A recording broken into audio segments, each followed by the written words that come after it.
Yes, guys, it's your boy Michael, also known as MJC Cuts, and today we're back again with another episode on Barber Talks. Today, I've got a special guest with me today. You like to introduce yourself? Yes, guys, my name's Aiden Mitchell.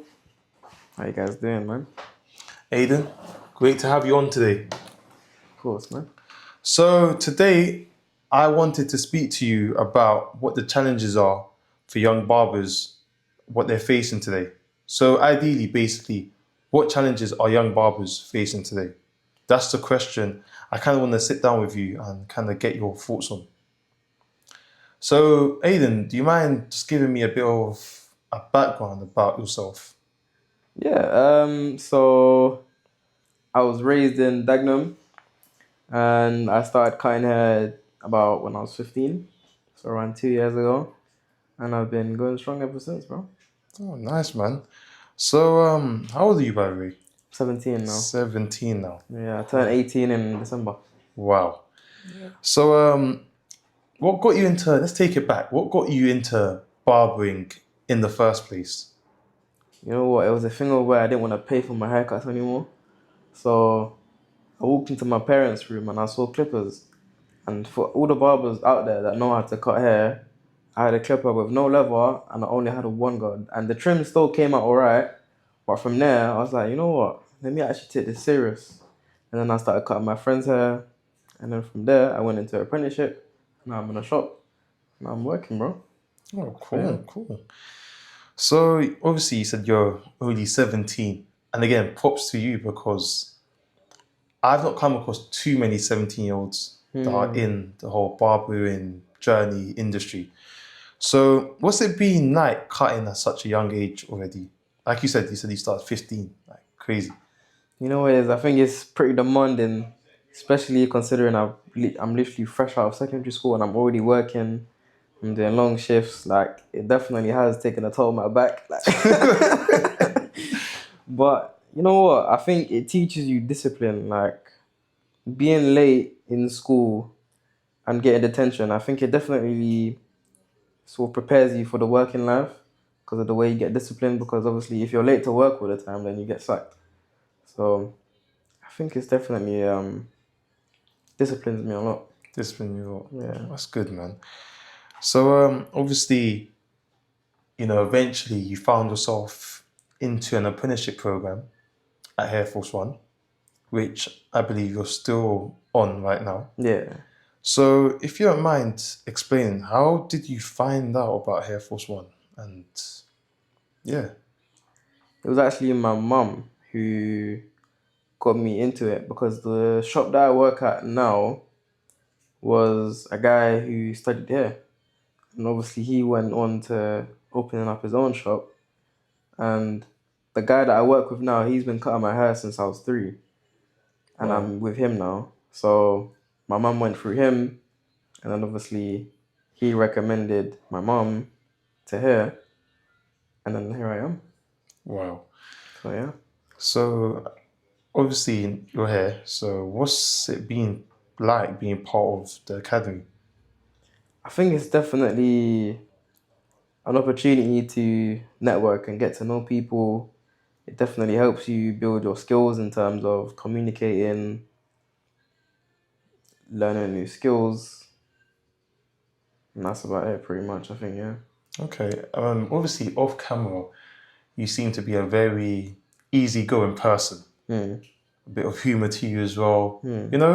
Let's just say a bit, not your normal 17-year-old. Not good, not bad, not saying nothing, but Yeah.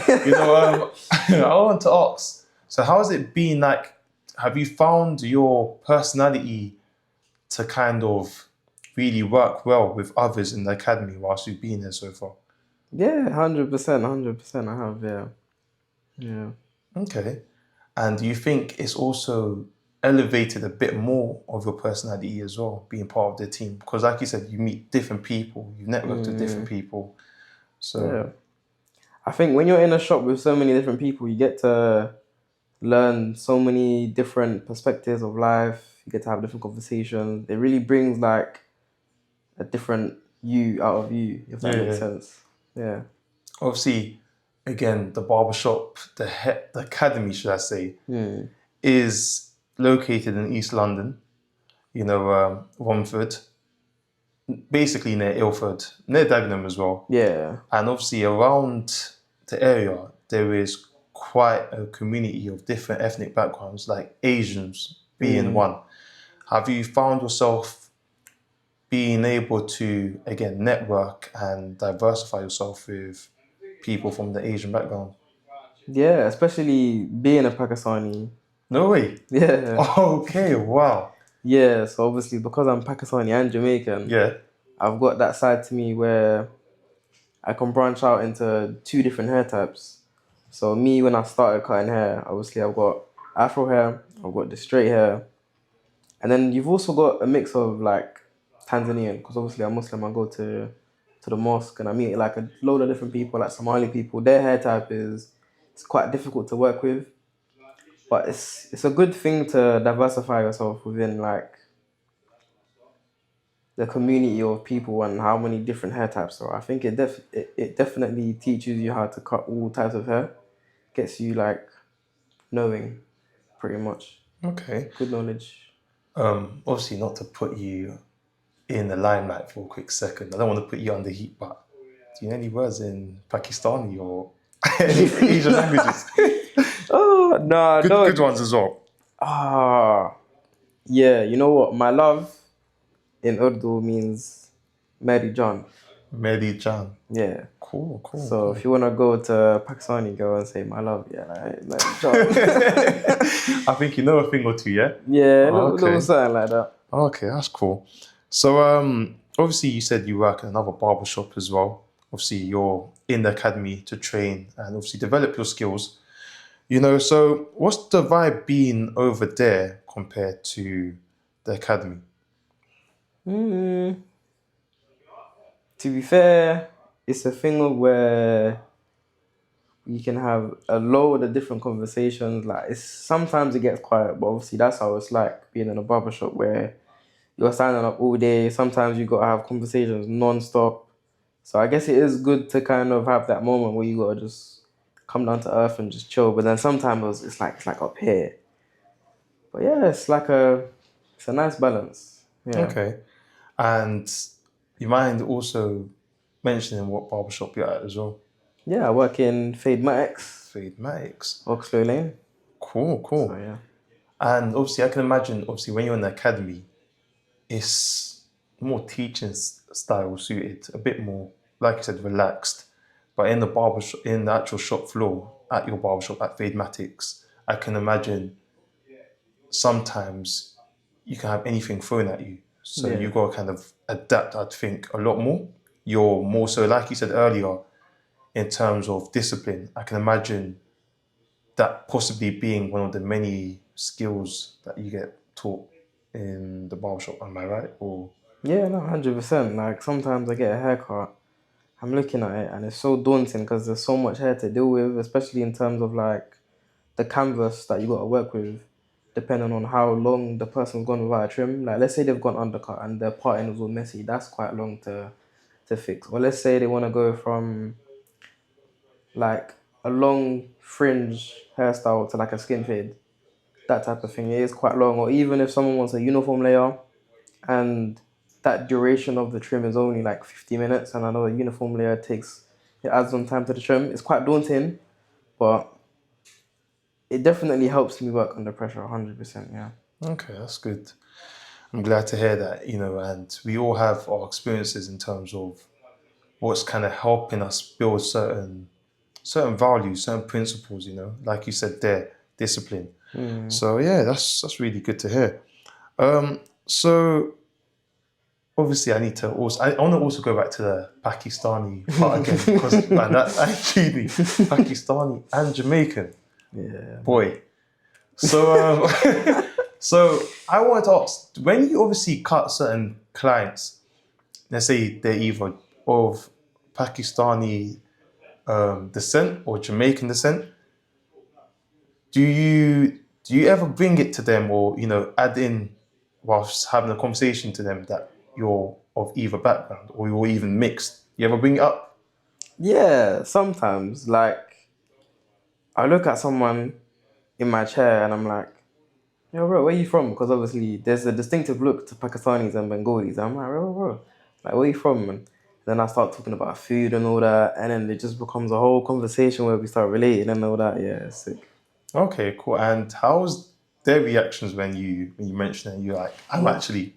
Yeah, like more times they're like, what? Like Pakistani? And especially obviously because I got the locks as well. Yeah, yeah. They'd think like, what? Pakistani? Like, don't see it at all, innit? So yeah, more time it's a thing of where they see the Jamaican, but not the Pakistani.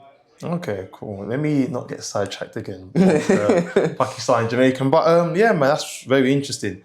So obviously, Aiden, I've noticed you've got quite a platform on TikTok. Can I confirm if this is true or if I'm wrong? Yeah. Very, very modest guy. Very, very modest guy. So obviously, I wanted to know, get into that a little. Is with your status, your platform on TikTok that's got quite a big following, was that all planned or did it just come up over time? Like, was there ever initial plan behind your platform following or your rise in followings on TikTok or? Yeah, no, 100%. It was a thing of where I've always wanted to be that guy where I was known. Obviously, not in a bad way, but obviously to use that following to do good things. Um, so obviously when I started TikTok, I didn't really know much about content creation. But the more I got into it, the more I got comfortable, the more I was able to put myself in situations where some people would be like, nah, I don't really want to do that. But I thought, you know what, if I do this TikTok and Instagram and all that, I thought it can definitely take me places. Like if you look at Vic Blends, like he's a barber that cuts the old president of the USA, Barack Obama. So when I saw that, I was like, you know what, fair enough. And even cutting someone of that status, that can make me a lot of money. So yeah, and especially in terms of respect as well, that's my sort of thing. So yeah. Okay, interesting. And so you've seen other barbers that have basically inspired you. So Vic Blends being one of the many. Do you have any few others as well that you watch every now and then, or maybe during your come up till this very moment? Definitely HH Barbers, The Game Changer, and 360 Jeezy. They're probably my top four, including Vic Benz. All right, nice. And so obviously, I've checked out your content as well. So again, I've got to also give credit where due. I think you're doing a very good job. Appreciate it, bro. No worries, man. And obviously, I'm going to be very honest. My question I'm about to ask right now is quite a strong question. Okay. Sure you're ready for it? Ready for this question? Okay. So obviously, your skits are very funny, but I do also think not everyone understands it, and I'll say it. I'll even go to the point of saying, I think some people might even find some of your jokes or content to be a bit too much or even cringe. What's your thoughts on that? You know what? Yeah. Do you care? I actually don't. Because you know what it is? When you look at so many creators and you look at them back in the past, you'd watch their content and think, wow, no, this guy's cringe. He's an idiot. He's a donut. And then when you look at them now, you're like, okay, like, how's he done that then? And everyone starts questioning, like, raw, like, how did you do this? How did you get so big? How'd you start making money? So it's a thing of where, like, other people's opinions aren't your own opinion of yourself. So just say, why not? Just do it. Because you never know where it could go. Okay. So yeah. That's quite a strong mindset, man. Yeah. Wow, I respect that. So, obviously, would you say, again, we live in an era of, they call it the Gen Zs. Yeah. Like social media is popping, it's big, it's making people next day hit wonders in whatever they're doing, whatever career. You've got Central C, who did very good, and he's still doing very good for himself. So, with that all being said, would you say social media has made you a better barber, or do you think it's distracted you at times? I definitely think it's made me a better barber because it teaches you different structures. It teaches you loads of different skills that you can sort of add on to your structure. Yeah, definitely. Yeah. Okay. In terms of distraction, do you think you've been distracted by social media at times? Do you think you've had, again, the key word I picked up from you from even earlier in this conversation was the terms of discipline. Do you think it's challenged your discipline a little? I probably wouldn't say distraction because I think barbering can be many things. It can either be serious, it can be a thing where you're using it to teach people. I think it can even be a thing where it's funny as well. Mm-hmm. So that's sort of what I like see of it. That's my perspective in terms of barbering. I like to branch out into many different things. So social media being a distraction, I think 100% that's probably one thing. But in terms of social media distracting me from my discipline, I wouldn't say that, no. Okay, that's good to hear. So, have you ever, again, going into it again, have you ever felt overwhelmed? Because again, as much as the success of social media can have or bring, do you ever find it to be overwhelming on your mental, on your physical, sitting, just editing? Yeah, have you ever found it overwhelming? Yeah, no, 100%. Like, especially on a book day where I know I've got the opportunity to make content, I'm like, yeah, I'm gonna do this. But then at the same time, it's like I've only got such a duration of the trim, and then I've got to make content on top of that. It is quite overwhelming. Yeah. And do you ever feel a certain way on how your content is received? As in, do you ever have days when you think you should be getting a bit more engagement or you should be getting a bit more credit? Again, I'm not trying to put you in an egotistic space or anything, but in the sense of you felt like you put a bit of effort into it. Should you not be getting a bit more from this? You know, 100%. I think it's all down to the algorithm, to be fair, because nowadays it's a thing of where if your attention isn't captured within the first few seconds, then that whole video is just getting dumped. But then at the same time, you see videos where it's not always like that at the beginning. The attention always isn't captured within the first few seconds, and the video still goes viral. So I think it's about being original, definitely. So sometimes I do look at the video and I'm like, I'm putting quite a bit of effort into that, and it still didn't really blow as much. But then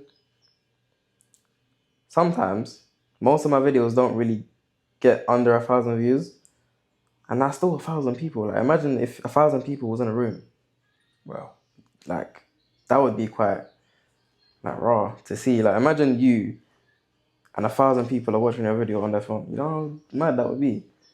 Like, I think that's pretty cool, to be fair.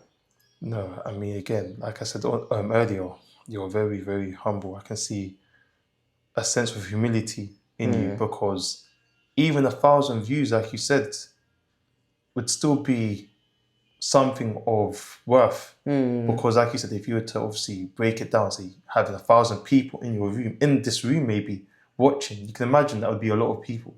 So, yeah, no, definitely, man. I think that is a very good point you gave there. Yeah. So, does it? I'm based on your answer you've given. I'm guessing you're in a good mental space then in terms of how you anticipate your videos going viral or not. So, like you said, because you understand the algorithm to some extent, you seem to not be too mentally stressed if the video was to get a certain amount of views, over 1,000 or not. To be fair, I think it's a thing of where too many people are desensitized to how viral a video goes. Because so many people are used to just, oh yeah, I want 1 million views, I want 100,000 views, I want 500,000 views. Like, don't get me wrong, it is quite, like, the dopamine release when you see 500,000 views, it's like raw. But then at the same time, it's like, if you're getting all them views, how many of those people are booking? Especially depending on the type of content you make. So I think it's that. And so where does the ideas for your creativity come from in terms of when you make your barbershop skits and stuff? You know what? Sometimes it's a thing of where there's a situation in the shop or at home, and I'm like, you know what, this is going to be funny to post, and then I create it. Sometimes it takes quite a long time to do, but it's alright, things happen. Or it's a thing of where I see a video on social media, I look at it and think, yeah, that's funny, that's going to be sick to post, and then I recreate it in my own sort of way, and then I post it, and then Okay, cool. So you take a bit of experiences and from what you see around you. yeah. Okay, cool. So I don't know if I think you probably are up to date with the course you're doing right now within the apprenticeship. The name of the course, I think it's the MVQ level 2, right? Yeah. So do you mind going into somewhat the details of how it is doing the MVQ level 2 so far? Yeah, so when I first started here, I actually didn't know how to hold scissors properly. I didn't know how to hold a cutthroat properly. I was doing a bit too much picking within the haircut, and it would leave it unbalanced. There was quite a few things I was Yeah. doing. I didn't actually know how to cut straight hair on the top. There was quite a lot of things I was doing wrong, but obviously coming here, it teaches me like different ways and the correct ways, which to be fair, I don't really think there is a correct way. I think it's just about the way that works best for you in terms of time and quality. And being here definitely helped me with that. So even though you're on the verge, of course, but you're yet to finish the MVQ level 2, you still think, would you still say you've already seen some sort of limelight in the sense of knowing or believing there isn't one way?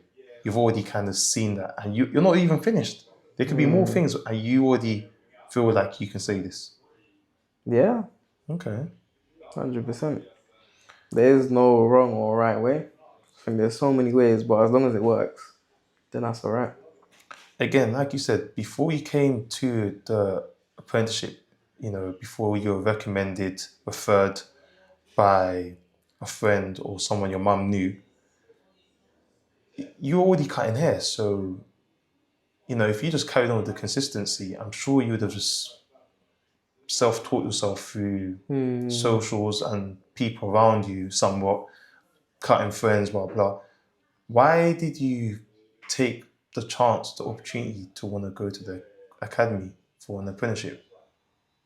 The reason why I came here is because learning it on social media is so much different to learning it in person, because it could be a thing of where you're learning something on social media and then a misinterpretation comes into play and you don't actually do it right. Whereas if you do it in person, someone can correct you, give you tips and all that. So yeah. Okay. And is there something, obviously, you've noticed? Again, you mentioned how already, not even finishing the course, you believe you shouldn't necessarily need to follow a certain way. Would you say that there's something within the whole teaching curriculum, within maybe barbering training, within the academy, you think maybe people should talk about more, or it doesn't get talked about enough? I'm not sure, to be fair. That's a good question. What isn't talked about enough in the barber industry? Yeah, within teaching, more so within teaching, like within academy training for young people like yourself. I'm not sure. Okay. Okay. No, that's fair because again, you're still on your journey. You're still learning. So I guess it could be a question. It could be something that could come to you maybe down the line. So obviously, you're cutting all hair types. You said straight, curly, wavy, all kinds. So How important do you think that is to you personally in terms of cutting all these kind of different hair types? It definitely gets you familiar with all hair types. It allows you to see someone that walks through the shop and be like, yeah, I can cut that type of hair. Like, imagine someone comes to you and says, yo, can I get a trim? And then you have to turn them down because you don't know how to cut the hair. So I think it's definitely a thing of being able to take in whatever you can. Okay. And is there a challenge? Obviously, again, the industry isn't completely perfect. There's still loopholes in terms of where things could be added, especially in your eyes as well, being a younger barber. What's one challenge you think all barbers potentially face today that, maybe the older generations might not understand?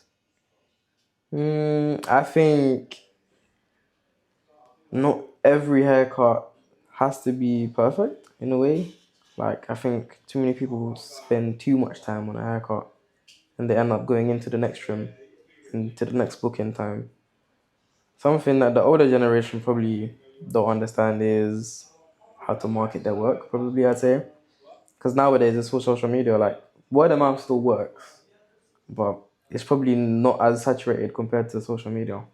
Yeah. Yeah. No, I get that. No, I agree. I guess, yeah, to some extent, I guess some of the older ones from the older generation may be more used to one way that they've seen work for them.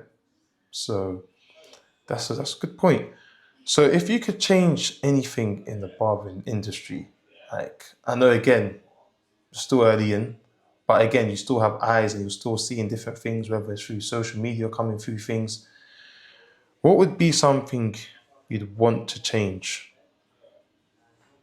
I definitely say that I probably want more barbers to go out into shops because some of them are just stuck at home and they don't really want to sort of come out of their comfort zone. Yeah, that's probably one thing I'd change about the barbering industry. Okay, cool. Aiden, so we're approaching near the end now. I've got one five question quickly. I just want you to maybe kind of throw at me your answers or your thoughts when I mention it. It's going to be a question, not a one word, but a question. So, what's your current trim or clipper you're rocking with right now? Starcraft Instinct. Cool. And what's your favorite haircut to do right now? Afro one skin fade, mid fade, no C cup. Cool, cool, cool. I like that. Enhancements or no enhancements? No enhancement. Okay, cool, cool, cool. Lastly, is there any message you'd like to give to any upcoming young barbers who may be 15, younger than you, your age, but they're just looking to want to start out? Yeah, I definitely say just start because when it comes to opportunity doesn't always come to you. You gotta go out and seek. So definitely don't be shy. Put yourself out your comfort zone and seek. Perfect. Well, Aiden, I know that's the last question, but I do need to ask this. And I know you might not have the answer to this, but so far, what does barbering mean to you? Or how would you describe barbering? I would describe barbering as very therapeutic. Like there'll be times where I'd be cutting hair for like a full week and then I take a week off and I come back and I'm like, wow, like, I forget how therapeutic cutting hair is sometimes. Like it really calms me down. So yeah. Wow. Well, guys, this has been another episode of Barber Talks with our special guest today, Aiden Mitchell, also known I've done it. as Done It. And where can they follow you on socials as well? You can follow me on Facebook, Instagram, and TikTok. And is that all by the same name as well? Yeah. As Done It. Perfect. We're going to put a link up in the description and also put his name out on across the screen so you can check him out. Aiden, Thank you so much for coming today, bro. No worries, bro. And also teach me some Pakistani words, yeah?